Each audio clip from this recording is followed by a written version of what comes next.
Nama saya Marina Martin Segedi. Saya dari atlet pencak silat, pemenang juara Asian Games tahun 1980 di Singapura. Pada saat itu, karena itu pertandingan pencak silat yang pertama kali dipertandingkan antar negara, saya benar-benar merasa bangga karena bisa mempromosikan olahraga bela diri Indonesia ke jenjang luar negeri, dan saya mendapatkan juara pertama. Saya sangat senang sekali dan bangga karena budaya Indonesia bisa kita go internasional lah gitu, karena pada saat itu belum masuk SEA Games pencak silat, masih ASEAN Games di tahun 80. Salah satu atletnya saya mewakili Indonesia sebagai kelas A putri.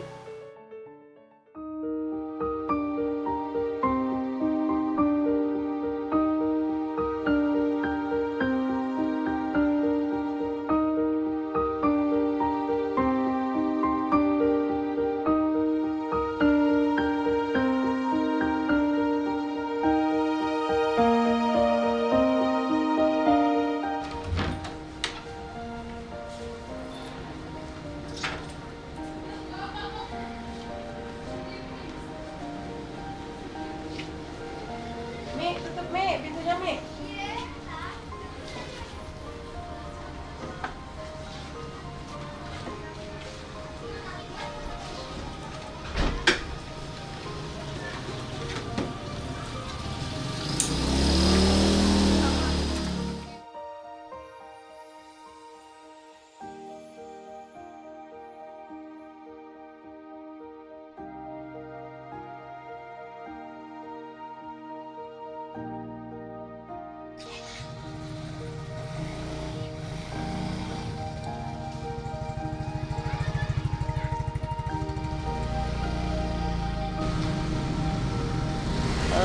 Ketika saya berhenti jadi atlet, saya merit, dan kebetulan kehidupan saya tidak kurang beruntung lah, dan saya harus pisah sama suami saya. Saya saat itu punya 2 orang anak, dan anak saya lagi butuh biaya. Akhirnya saya nekat, karena saya punya talenta, saya bisa bawa mobil, saya coba-coba ngelamar jadi supir taksi.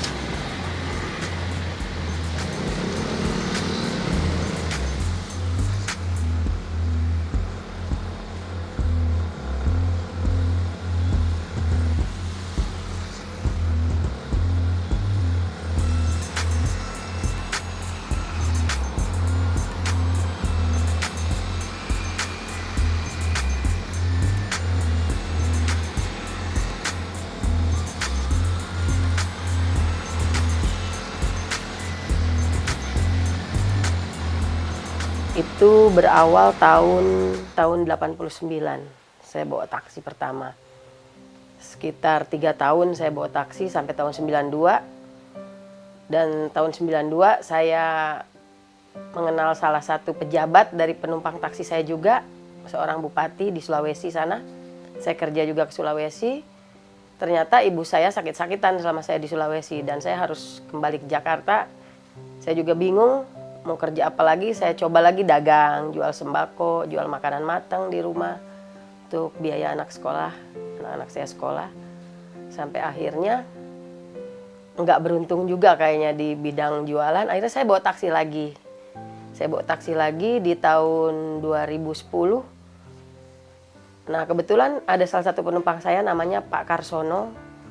Beliau adalah karyawan dari Kemenpora. Dan saat itu juga saya tidak pernah berharap bahwa ya udah selesai jadi atlet, udah aja jadi atlet. Dan saya tidak pernah berharap ada program pemerintah apa, dan saya tidak pernah tahu karena memang saya sibuk cari uang untuk anak saya. Jadi saya jarang nonton TV gitu. Ternyata memang semenjak Menporanya sebelum Pak Andi Malarangeng itu Pak Hadi Aksa Daud, beliau pencetus yang mengeluarkan, setahu saya yang mengeluarkan penghargaan kepada para mantan-mantan atlet gitu. Akhirnya saya tahunya itu dari penumpang saya.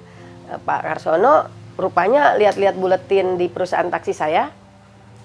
Dia mengenal saya, terus tiba-tiba kebetulan saya menjemput beliau mau ke kantor, terus dia mengenali saya, ini ibu yang Bu Marina yang mantan atlet itu ya, karena di buletin pernah ditulis tuh tentang cerita hidup saya juga. Terus saya bilang, iya betul Bapak, ya udah. Sekarang nanti ibu ikut turun sama saya di Kemenpora. Wah Pak, saya malu, saya bilang saya pakai seragam taksi. Katanya Pak Karsono, nggak apa-apa Bu, nanti kebetulan kami mau tahun ini kami mau mengadakan program penghargaan kembali. Memang setiap tahun itu kan dapat diadakan sama Kemenpora. Akhirnya saya naik, diajak ke lantai atas. Ternyata saya kepilih gitu, ditanyain sama Pak Karsono, masih ada nggak Bu piagam-piagam atau apa medali, kan biasanya kalau atlet lama suka pada hilang, pindah rumah atau hilang, rusak gitu. Saya bilang ada sih beberapa Pak, ada yang hilang, ada yang masih ada. Ya boleh Bu. Nah kebetulan yang memperkuat bahwa saya sebagai atlet yang berangkat ke Singapura tahun 80 itu ada clippingan koran. Clippingan koran saat saya upacara pembukaan pertandingan di sana. Semua file-file saya, piagam, semua saya kasih semua. Akhirnya puji Tuhan saya kepilih penerima penghargaan salah satunya. Saya mendapatkan sebuah rumah dari Menpora yang saat itu Pak Andi Malarangeng sebagai Menporanya. Jadi memang cerita ini mungkin jalan Tuhan semua gitu. Saya nggak tahu kalau saya akan dapat. Ternyata saya masih ada, dihargain sama pemerintah. Terima kasih saya ucapkan juga kepada pemerintah yang sudah peduli kepada kami semua. Mantan-mantan atlet. Salah satunya ownernya perusahaan teksi saya tadinya nggak tahu gitu. Oh ternyata ibu pesilat tapi udah tingkat internasional gitu ya. Udah ASEAN Game pernah ikut juara, jadi kaget. Akhirnya saya juga dapat, anak saya yang kecil dapat beasiswa dari perusahaan. Saat itu dapat beasiswa dan pokoknya fasilitas banyak lah dari perusahaan taksi tersebut gitu. Wah banyak sekali, banyak suka dan duka, lebih banyak dukanya malah.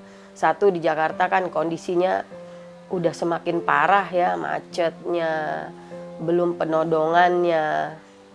Ya banyak lah, banyak yang kabur nggak bayar. Tapi saya hadapin dengan santai aja, memang saya harus fight kan, memang benar-benar harus cari uang gitu. Jadi saya hilangkan rasa takut, rasa apa. Dan saya berpikir kalau kita mau celaka di rumah juga bisa jadi celaka gitu. Memang itu kan pekerjaan yang gak lazim buat seorang perempuan, tapi apa boleh buat, karena saya bisanya ya cuma itu. Bisa masak sama bisa bawa taksi. Ya bawa mobil lah gitu.